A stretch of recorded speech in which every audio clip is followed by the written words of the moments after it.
Hoy, en los especiales de Caracol, vamos a hacer un viaje por el país de Turquía.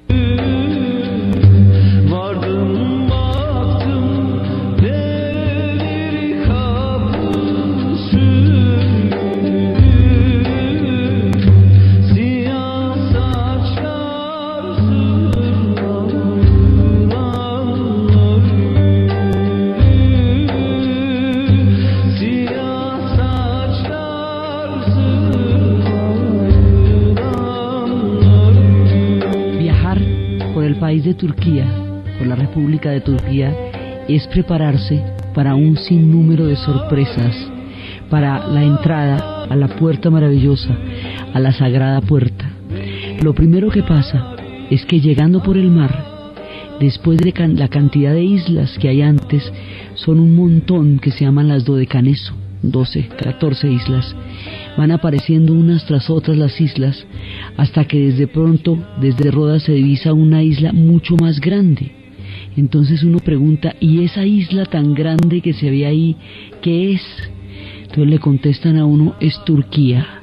Y ya no es una isla, es la península del Asia Menor, la península de Anatolia. Es el país de Turquía, que se muestra como si saliera mágicamente del mar, de un mar azul, azul, azul, el Egeo con sus montañas preciosas, y se va uno acercando poco a poco, sin poder imaginar ni remotamente la cantidad de sorpresas y de maravillas que le están aguardando. Entonces se baja uno por Mármaris. Lo primero que ve son las aguas llenas de barcos con banderas rojas, las banderas rojas con una media luna y una estrella blancas sobre el fondo rojo. Le están anunciando a uno la presencia de Turquía. De ahí empieza uno a llegar a un lugar que se llama Fethiye, Fethiye con su música tradicional, y empiezan las largas carreteras. Turquía es montañosa, curva, llena de mar. Tiene las montañas que nosotros tenemos, pero se le aparece uno al mar en cada momento. Esa combinación de montaña y mar es difícil de digerir en un país donde el mar y las montañas quedan lejanas a nosotros, pero ellos son una península.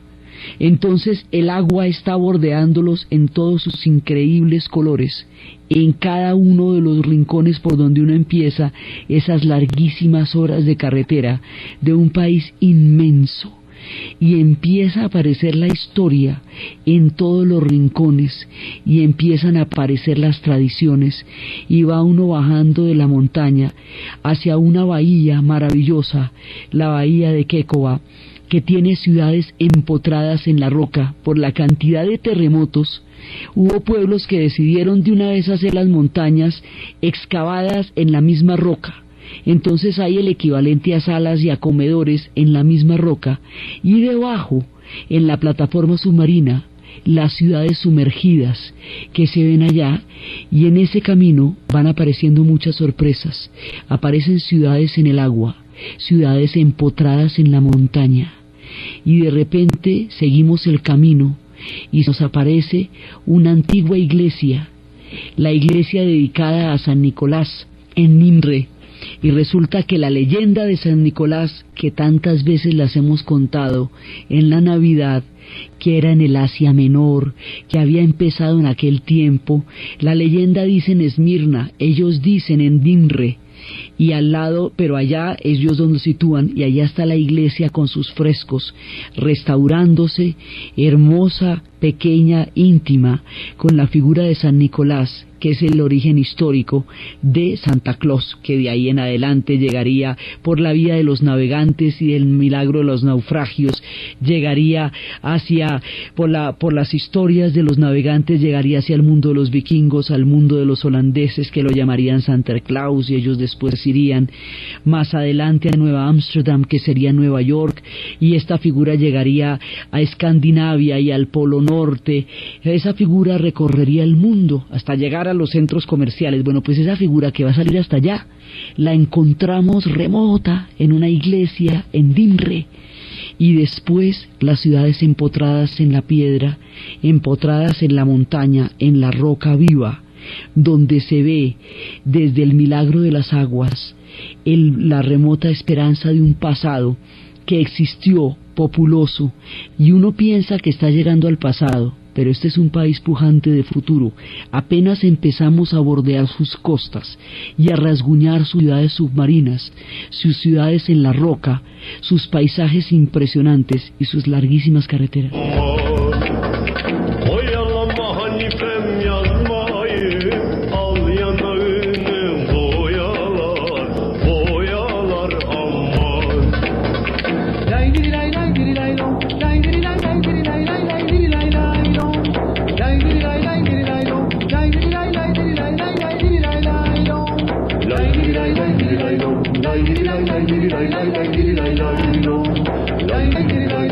Entre el Mediterráneo, el Egeo y más arriba el Mar de Mármara y el Mar Negro, todos los mares confluyen en Turquía para hacerla pintoresca y maravillosa.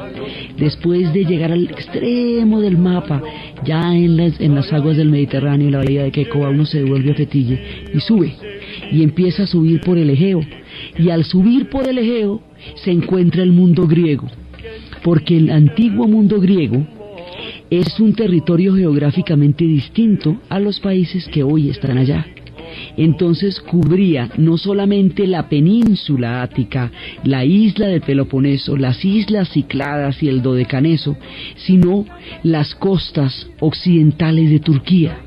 Entonces se le aparecen a uno las ciudades griegas, las ciudades maravillosas donde se generó pensamiento, y entre ellas va a aparecer una de las maravillas, que es Éfeso. Éfeso, casi intacta. Turquía no ha tenido los saqueos terribles que ha tenido Grecia en su turbulento destino. Sus ciudades están en un estado de conservación poderosísimo, y está Éfeso, que tiene la maravilla de los griegos, la opulencia de los romanos, el pensamiento de Heráclito, una ciudad impresionante que se recorre en horas, donde están excavaciones recientes, muestran las casas donde vivían los personajes de la alcurnia romana, casas llenas de mosaicos aún presentes, contándonos sus historias desde los milenios. Y es que al mismo tiempo que están los griegos, estaban en las ciudades empotradas en la roca los frisios y los lidios y los licios, porque en estas ciudades habitaron muchos pueblos simultáneamente, y después hicieron unas ciudades al lado de las ciudades griegas, no encima. Entonces al lado de Éfeso está Kusadasi, una ciudad vibrante, llena de vida, puertos maravillosos, deliciosas costas, balnearios impresionantes, llenos de ajetreo y de miradas sobre el Egeo, y uno va subiendo y se va encontrando con Mileto, el lugar donde nació la filosofía, allí donde se dio el paso definitivo del mito al logos, donde empezó la aparición de una nueva forma de pensamiento que sería la filosofía occidental. Y uno va subiendo y va subiendo, y de pronto se le va apareciendo Bodrum, Didim, van apareciendo las ciudades con los templos de Apolo, van apareciendo las ciudades de la antigua Grecia, y las historias de Grecia, una parte importante de las historias de Grecia, las otras las vamos a ver en el siguiente especial, pero hay unas partes que están acá, en la zona de Turquía. Una corresponde a la búsqueda del vellocino de oro, la historia de Jasón y los argonautas, porque dicen que Jasón y sus argonautas estaban buscando el vellocino de oro. Dicen que el vellocino de oro es el trigo de Turquía. Turquía es increíblemente fértil, todo florece allá. Los olivares acompañan el camino, los trigales alumbran el sol de esas tierras.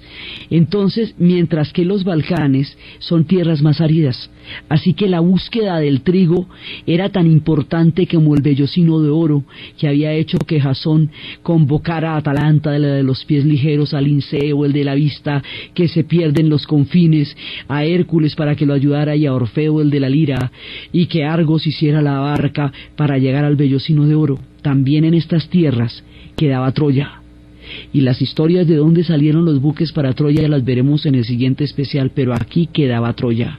Y en ese lugar donde quedaba Troya, donde Schliemann en su locura maravillosa la descubrió, después de haberse jurado toda la vida descubrirla, allá, en ese lugar, también quedaban los Dardanos, como se decía aparte de los habitantes de Troya. Por los Dardanos, el estrecho que sucede allá, que tiene lugar en ese punto, se llama los Dardanelos. Y esos Dardanelos van a ser importantísimos en los escenarios terribles de la Primera Guerra Mundial, el estrecho de los Dardanelos. Entonces hay un mundo griego que va pasando en el camino, pero también hay un mundo licio, y también hay un mundo frigio, y también hay otros mundos, y a medida que va pasando la franja griega de la historia, se va uno internando lentamente en un territorio militario milenario en lo que se llama Anatolia dentro, y en Anatolia empieza el sabor de lo turco. Primero, el sabor de los antiguos hititas, por cuyas tablillas, por cuyas bibliotecas se conocen los testimonios de la antigüedad de la península de Anatolia. Por ello se sabe de la batalla de Kadesh, la primera batalla empatada de la historia. Los hititas se la ganaron a los egipcios, dicen ellos, y con eso la montaron, y tienen una cantidad de historias y de esculturas sobre la piedra. Y los egipcios también dicen que la ganaron, y Ramsés II se hizo famoso con esa batalla, así que todo el mundo quedó contento después de haberse ganado esa batalla. ¿Y quién podía comprobar en esa época? Anatolia adentro, vamos avanzando por Turquía.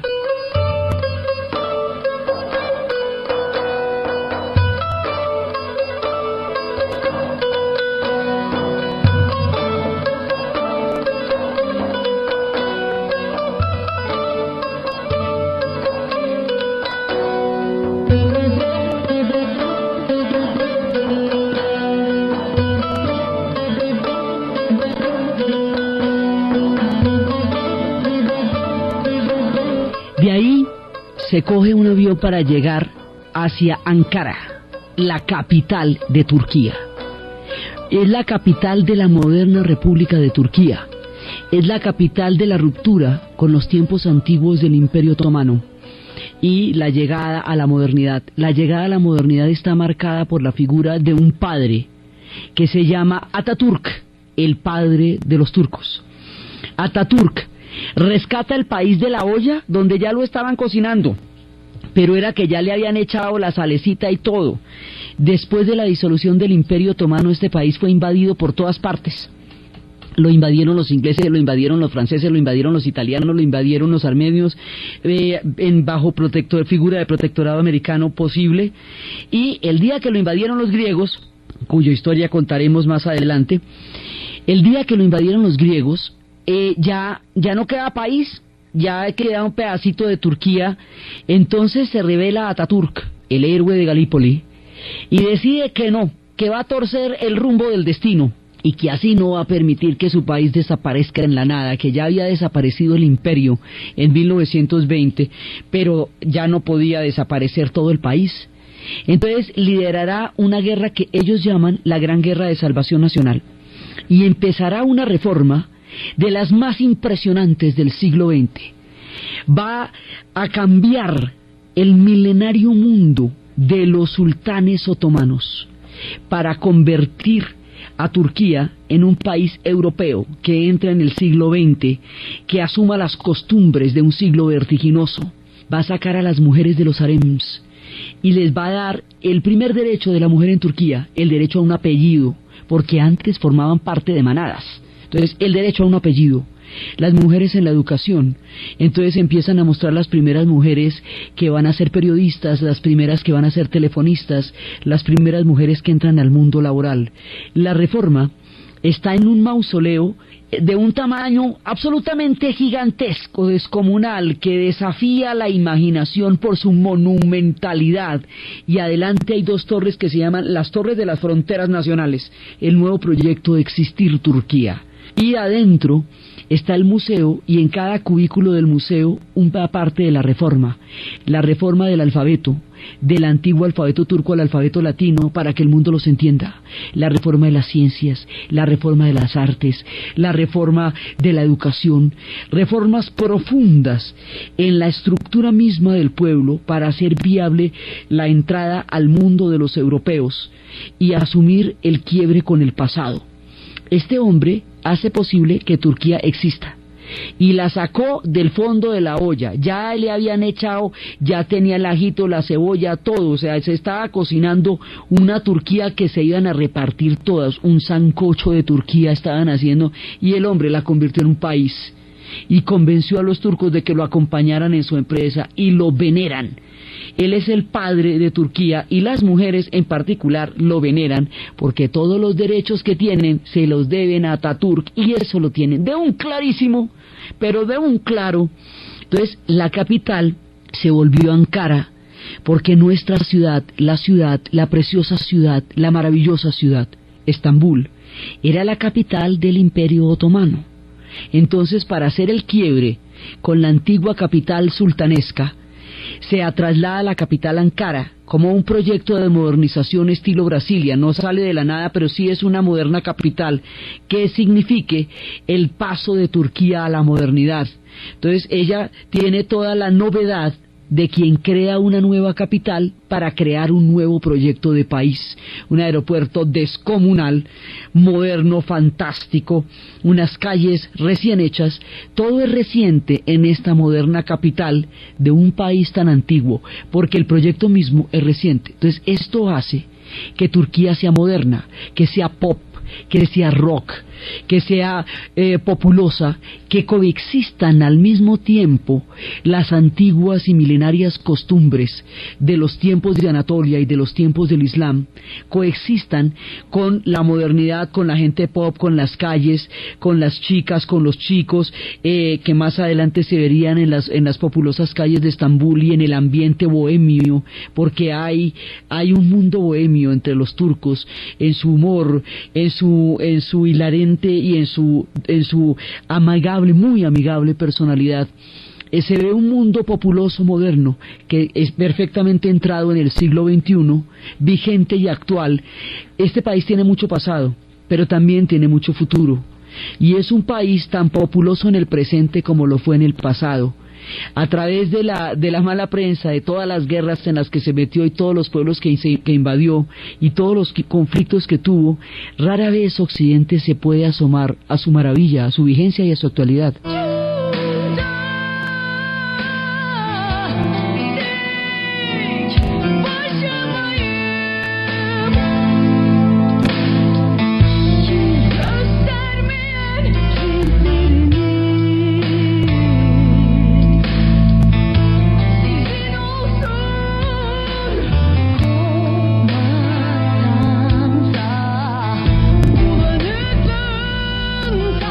Turquía pujante. La gente que se imagina que este es un país anclado en las antigüedades de los mundos, no, es un país pujante, es un país lleno de vitalidad con sus universidades. Nuestra guía, que era un personaje que hablaba un español perfecto, había estudiado filología románica en Ankara, en la Universidad de Ankara, donde estudian los idiomas y lo saben perfecto, donde hay una vida académica poderosa, donde hay todo un mundo que se está desarrollando en el presente, en la pujanza de toda la fuerza europeizante. En Turquía se encuentran el Asia y la Europa. Entonces están los mundos griegos y los mundos turcos. Ellos son turcos porque los turcos selyúcidas llegaron en el siglo X, trayendo no solamente el mundo ilustrado que ellos poseían con sus caravansáis, sino que también trajeron las antiguas herencias de los pueblos de la estepa. Los pueblos de la estepa eran pueblos chamánicos, y esos pueblos chamánicos traían la media luna como su símbolo. No es la misma media luna del Islam, aunque esta gente también sea islámica. Es una media luna que era el símbolo de los pueblos chamánicos que luego se volvieron musulmanes. Llegaron por Seljuk y eso volvió turca a la Anatolia, y después llegarían más adelante los pueblos Gazi, que en la mitad del mundo entre Bizancio y los árabes crearon lo que sería más adelante el poderosísimo y gran imperio otomano.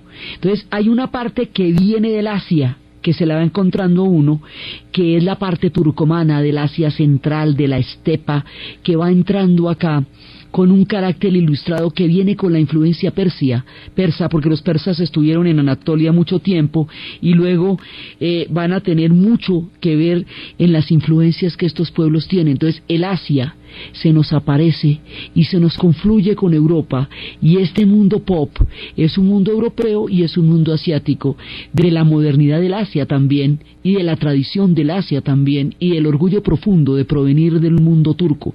Ellos no son árabes, los árabes fueron parte del Imperio Otomano, pero tienen otras raíces, porque los árabes son semitas y los turcos no. Los turcos son turcomanos, son Seljuk, son Anatolia, son diferentes pueblos que vienen de otros países, vienen del Asia Central, vienen de otras tierras. Entonces, por eso se confundían los turcos y se confundían los árabes en nuestro país, porque cuando llegaron las grandes migraciones eran súbditos todavía del Imperio Otomano, y eso hacía que sus papeles pertenecieran al imperio. Aún no existían los estados árabes, pero son muy pueblos diferentes. Los árabes formaron parte del grandísimo Imperio Otomano, que en su momento llegó a estar desde Marruecos hasta Persia. Llegó a cubrir toda esa zona, pero primero llegaron los Seljuk y le dieron ese carácter turco. Y cuando uno está empezando a intuir la presencia asiática y turcomana en la península de Anatolia, se aparece la maravilla de las maravillas. Y ahí el viaje deja de ser por una tierra, por un país, y parecería que uno entrara a Narnia, o parecería que entrara a la tierra del nunca jamás, porque la fantasía se hace presente de una manera increíble, porque las antiguas formaciones de la tierra de hace millones y millones de años produjeron una gran erupción, y después esa erupción fue rematada por un terremoto. La erupción y el terremoto, ocurridos hace cientos de millones de años en el centro de la península de Anatolia, produjeron una formación misteriosa y mágica, única en el planeta Tierra, conocida como Capadocia. Su nombre es casi magia. Las formaciones parecerían honguitos, parecerían hongos con sombreritos esculpidos en la piedra, tallados por la madre naturaleza de una manera impresionante. En esas tierras, por donde hay que recorrer un lago salado para llegar a ellas, un lago de sal níveo maravilloso que se va viendo a lo lejos cuando pasan los trigales, los trigales dan paso a un lago de sal después de tantos olivares que se han visto en el camino, y en ese momento, en la noche oscura, en un punto en que salió la luna, cuando la luna estaba llena y tenía un lucero al lado, las siluetas de esto que ellos llaman las chimeneas de las hadas, por la forma tan mágica que tienen, hace visible por primera vez ante los ojos atónitos que contemplan el milagro maravilloso de la Capadocia. Y allá en la Capadocia están las cuevas, las casas que hicieron los cristianos huyendo de las persecuciones de Roma al comienzo del surgimiento del cristianismo, que también se volvieron frescos, que también son iglesias donde están pintadas las primeras relatos de la religión cristiana. Los primeros cristianos que luego se refugiarían ahí en tiempos de las llegadas de los árabes, cuando la expansión del Islam, porque por esta tierra han pasado muchas civilizaciones. Entonces, cuando llegan los árabes también, ahí se vuelven a esconder. Y en ese momento están los frescos y están las ciudades subterráneas, ciudades de 8 pisos bajo tierra, túneles completos, convertidos en rutas de escape a un mundo de religiones que confluyen como un vértice voraz en Anatolia, combinando desde los antiguos dioses griegos y romanos hasta la llegada de los cristianos, con el Islam, con los pueblos chamánicos de la estepa, que después eran musulmanes sunitas, en una conflusión impresionante de religiones. Pero la Capadocia no se parece a nada que los ojos humanos hayan visto nunca. La Capadocia es un milagro de la tierra para recreación del espíritu, y ahí estamos en otro mundo, en otra parte de la historia, porque parece que hubiéramos atravesado un portal y hubiéramos llegado como en las películas donde a través de un closet se llega a Narnia o a la tierra del nunca jamás, porque esto ya pertenece al mundo de la imaginación, pero es real. Es una de las realidades de la madre naturaleza que hace contemplar el espíritu desde los globos, donde desde el aire se ve en el amanecer el milagro de la Capadocia, allí donde están los derviches, donde se les ve danzar, allí en esa Capadocia tradicional, allí donde la cultura bulle en todas sus formas, el misticismo de los derviches, que son visibles, los danzantes, los girófagos, que giran porque el cosmos gira, porque el universo gira, giran porque son sufis, porque creen en el mundo como un océano de amor cósmico, del cual todos somos tributarios, hombres, mujeres, plantas y animales.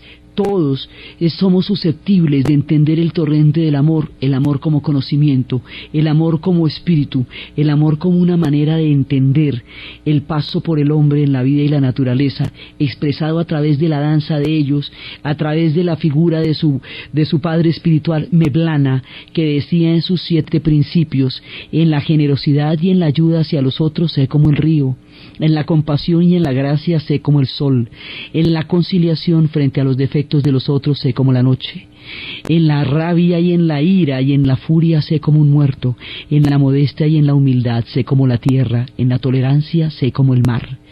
O existes como eres, o eres exactamente como te ves, decía Mevlana, y en su torno y en su espiritualidad giran los derviches en el caravansay. Los caravansays eran los lugares donde las caravanas descansaban en el largo recorrido del tiempo en que el Imperio Otomano dominó la ruta de la seda y la ruta de las especies, y por eso las rutas del mundo atravesaban este lugar estratégico, peaje del mundo, peaje de las civilizaciones y de la antigüedad.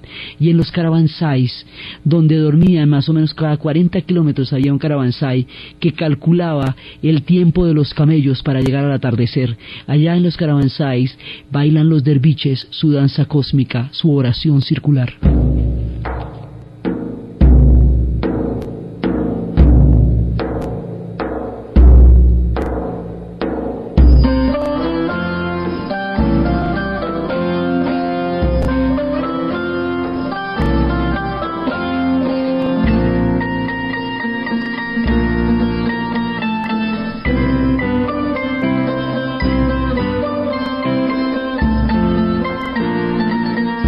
Los derviches, que entran en comunión a través de la danza y a través de una oración que circular y a través de una música que va generando un espacio en el espíritu.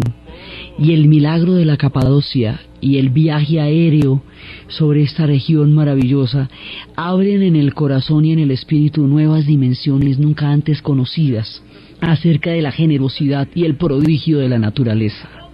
Y de ahí, de la hermosa Capadocia, a la ciudad de Kayseri, vamos para llegar al lugar más maravilloso de todos, a la ciudad, aquella donde todo se encuentra, aquella donde todo se da, la hechicera, la hipnótica, la preciosa Estambul.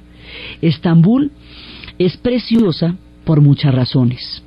Es preciosa porque su sitio estratégico en el Bósforo la hace atravesar el mar de Mármara, el estrecho del Bósforo, porque está el puente de Gálata que une el Cuerno de Oro, las partes antiguas y modernas de Europa, porque está el gran puente que atraviesa Europa y Asia, porque es la única ciudad que queda en 2 continentes, que tiene un pedazo en Asia y otro en Europa. Y uno atraviesa un puente y llegó al Asia, así de simple, y ahí viven en la casa los vecinos del Asia, y para el otro lado del puente vienen en la casa los vecinos de Europa, y va atravesando los canales. Es preciosa porque tiene la mezquita, la única de 6 minaretes, la gran mezquita azul, que es absolutamente magnífica, porque se ven las mezquitas con sus minaretes, la mezquita azul, la mezquita de Soleimán el Magnífico, las grandes mezquitas que se ven navegando por el Bósforo, los canales de esos mares azules, el resplandor, la luz es única en esa ciudad, la vitalidad es poderosa, ebulle por todas partes, y se junta ese esplendor del Imperio Otomano, que en Estambul es prodigioso, con la modernidad de una ciudad populosa, actual, de una ciudad vibrante, con calles bohemias, con vida cultural, con una impresionante vida nocturna, llena de cafecitos, de música, de agite, de tiendas, de personajes que le venden a usted cualquier cosa en la vida, porque desde los bazares, el gran bazar cubierto de kilómetros y kilómetros de tapetes y de telas y de muñecos y de toda clase de cosas, hasta el bazar de las especies egipcio, que trae todas las delicias de una gastronomía maravillosa, que es la gastronomía turca. Desde todos esos lugares, en las calles se escucha el bullicio y van entrando los sonidos del pop de una generación que está alcanzando el pulso de las civilizaciones modernas.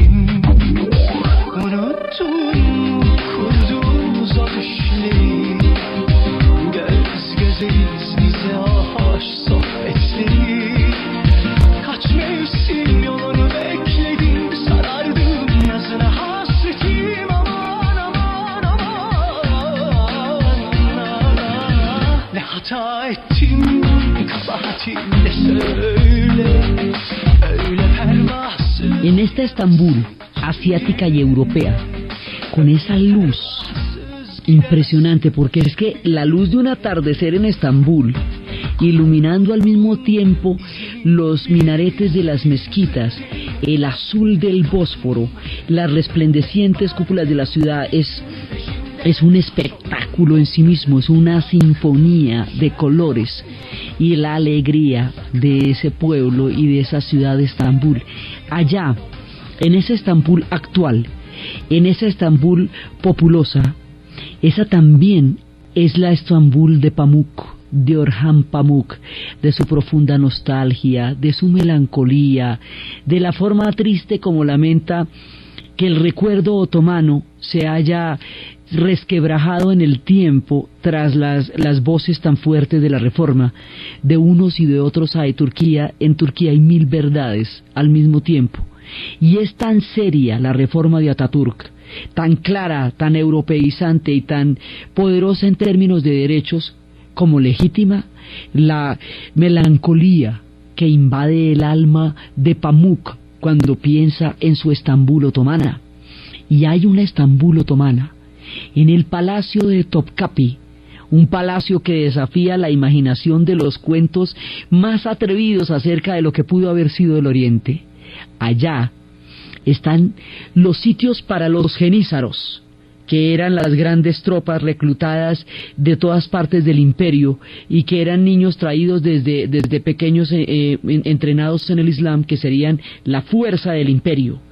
Ahí están los genízaros, están los harems. En los harems era donde estaban las mujeres antes de la reforma de Atatürk. Las mujeres allá vivían en las siguientes categorías. La que mandaba era la madre sultana. Esa era la que mandaba la parada, la mamá del sultán otomano. Después estaban 4 mujeres, que son las 4 favoritas. Cada una de esas 4 favoritas tiene un anillo que certifica que es de las 4 favoritas. Luego vienen las demás mujeres, que también son del sultán, pero que no son las favoritas. Luego vienen las odaliscas, aquellas que bailaban y danzaban la danza del vientre y que aprendían a tocar instrumentos y a recitar poemas para entretener las veladas en las zonas de los harems para el sultán y para las demás mujeres. Ellas traían el arte, la música y la poesía, como tantas mujeres lo han traído en tantas culturas. Ellas lo traían en el mundo otomano, eran las odaliscas, y debajo de ellas estaban las concubinas, que no significan lo mismo que significa normalmente la palabra, porque las concubinas no eran mujeres del sultán, eran las que atendían, eran como las especies de compañía de las mujeres que atendían a las 4 favoritas. Entonces esas eran las concubinas. Todo este montón de mujeres estaban en el palacio viendo las grandes ceremonias tras una celosía, tras esas estructuras geométricas de ventanas sobre las cuales se ve tras un muro el mundo que está sucediendo al otro lado. La cocina para 3.000 personas, no solamente por la cantidad de gente que habitaba en el palacio, sino porque el sultán alimentaba a su pueblo desde las cocinas del palacio de Topkapi. Estaba también el lugar donde se reunían los genízaros, y estaba el lugar donde se reunía con los embajadores que venían de todas partes del mundo, porque como el Imperio Otomano controló durante 6 siglos la ruta de la seda, la ruta de las especias, la ruta de la Arabia de los inciensos, entonces al controlar las rutas servía de peaje, y esos peajes le daban una inmensa riqueza al imperio. La situación estratégica de Turquía en el corredor que comunica a Europa, a Asia y a África, su límite con el Mediterráneo y con Oriente, la hace indispensable en todo relato de la historia, ya sea que las civilizaciones nacidas del Asia vayan hacia Europa, ya sea que las civilizaciones que surgen en Europa vayan hacia el Asia. Aún en la actualidad, Rusia, por ejemplo, no puede sacar sus barcos por ningún sitio distinto del Bósforo, así que los barcos de Rusia y de Ucrania vayan por ahí, porque si no irían al Báltico, que es muy arriba, pero para salir de Europa salen por ahí. Hay una cantidad de pueblos que solo se pueden comunicar por el mundo a través de las aguas por Turquía. Entonces, en el Palacio de Topkapi se ve el esplendor del mundo otomano, la grandeza de la Sagrada Puerta, los testimonios de Soleimán y de todos aquellos que rindieron la grandeza de lo que llegó a ser uno de los imperios más grandes, más impresionantes. Lo que pasa es que este imperio estuvo en guerras con Viena, con los austrohúngaros durante mucho tiempo. Entonces la versión de los austrohúngaros los hacía aparecer como los enemigos del paseo, porque eran los enemigos de ellos. La referencia que nosotros tenemos es la batalla de Lepanto, donde Cervantes perdió la mano tratando de trancar a los turcos, y además tienen un conflicto con los griegos que hace que la mirada de los griegos hacia ellos sea llena de heridas también. Entonces no se les ve por entre todas estas conflictos la magnificencia y el esplendor hasta que uno pisa Topkapi. Cuando uno pisa Topkapi se da cuenta que está ante una grandeza monumental, y a la otra orilla está la ciudad de los ciegos. El oráculo de Delfos dijo alguna vez que para fundar una nueva ciudad el rey Visas tenía que ir a la ciudad de los ciegos. El rey Visas caminó y caminó y caminó y caminó y no entendía, porque el oráculo griego era muy difícil de entender, hasta que llegó a un sitio al otro lado y decía: increíble que hayan fundado una ciudad al otro lado. Oiga, pero eso sí, mejor dicho, ¿cómo así? Si es que este es el lado que se puede defender, es desde aquí donde se pueden fundar las ciudades. Tienen que ser muy tontos o tienen que estar ciegos para haber fundado esa ciudad ya. ¡Ay! Y cuando dice que tienen que estar ciegos se da cuenta que esa es la ciudad de los ciegos. Hoy por hoy la ciudad de los ciegos forma parte de la enorme Estambul, pero en ese momento, frente a la ciudad de los ciegos, Visas fundó Bizancio. Y Bizancio, la Bizancio griega, se convertiría en la Roma de Oriente. Y la Roma de Oriente sería Constantinopla, la gran ciudad de Bizancio, cuyas murallas se ven por todos lados, las grandes murallas que protegieron la ciudad. Y después, cuando los turcos otomanos se tomen Constantinopla, esta Constantinopla de la Roma de Oriente, esta Bizancio griega, se llamará desde entonces y hasta ahora Estambul, la Estambul otomana.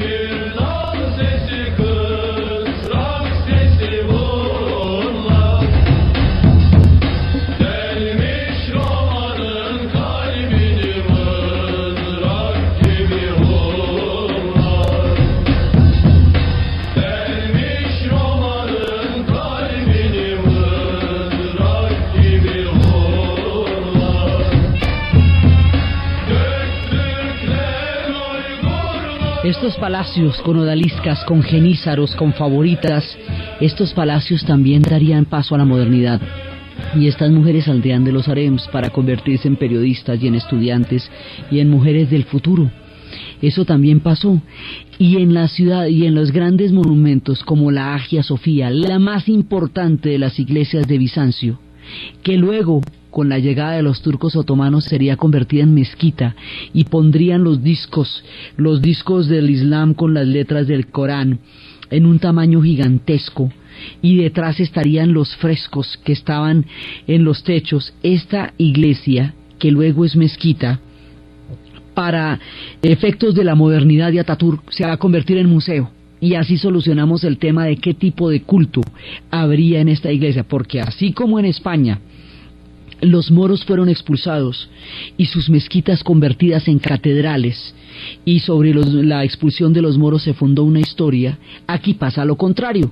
Aquí los cristianos son los que van a perder la batalla, y sobre ese tiempo se fundará el Islam de una manera y de otro, a un lado y al otro del Mediterráneo, que han vertido en ti 100 pueblos, como decía Serrat, de Algeciras a Estambul, para que pintes de azul sus largas noches de invierno, porque todo eso transcurre y nace en el Mediterráneo. Entonces, de allá, de todas estas historias, está el museo en lo que se ha convertido hoy Hagia Sofía, monumental, magnífica, y la pequeña Santa Sofía como una joyita del pastillaje, de la preciosura con la que ellos trataron su ciudad. Esa ciudad es hoy una de las ciudades más vitales, más populosas, más cultas, más misteriosas, más hechiceras de cuantas existen en el planeta.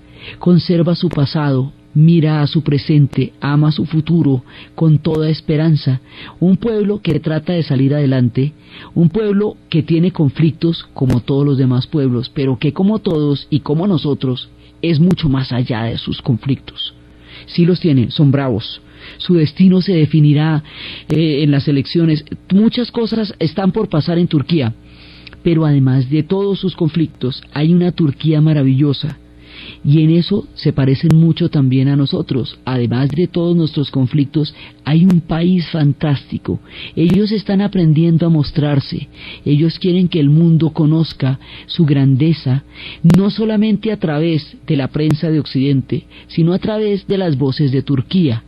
Son un pueblo con una mezcla de civilizaciones que lo hace único. Por eso el Museo Arqueológico de Estambul es uno de los lugares más fantásticos que se puede imaginar, porque ahí está el sarcófago de Alejandro Magno, y ese sarcófago en sí mismo contiene un prodigio de escultura donde se ven las caras de agonía en las batallas, los cascos de los caballos, las garras de los leones hundidas sobre los caballos, donde se ven las caras de los amigos, solidarios unos con otros, esto dentro de un sarcófago, donde se ven las estatuas griegas que estaban en todos los templos. Allá están magnificentes, Zeus impresionante, donde se ve toda la Anatolia hitita, toda la Anatolia turca, toda la Anatolia lidia, frisia, griega, romana, bizantina, estambulí, otomana, moderna, de un país que esconde 1000 tesoros. Y en este relato no se agota la maravilla, se agota solamente el viaje, este pedazo del viaje, porque hay muchas más maravillas en esa tierra recóndita del Asia Menor, que hoy nos ha traído con su magia y con su hechizo. En el próximo especial trataremos las maravillas de Grecia, con todos sus seres mitológicos que habitan cada uno de sus senderos. Pero hoy viajábamos por la preciosa Turquía y por la linda Estambul, por la ciudad de las ciudades y por los confines de Anatolia. Entonces, desde los espacios de la gran península, de las montañas, de los olivares, de los puertos, de los mares, del Bósforo, del mar de Mármara, de Troya, de los Dardanelos, de la Estambul maravillosa, de la moderna Ankara, de la Turquía que se debate entre el pasado y el presente, de las huellas de la historia, de los pueblos turcomanos, de los rasgos del Asia, de los contactos con Europa, de sus historias infinitas, de sus leyendas y de su música, de su gastronomía y de su embrujo, en la narración de Ana Uribe, en la producción Jessy Rodríguez. Y para ustedes, feliz fin de semana.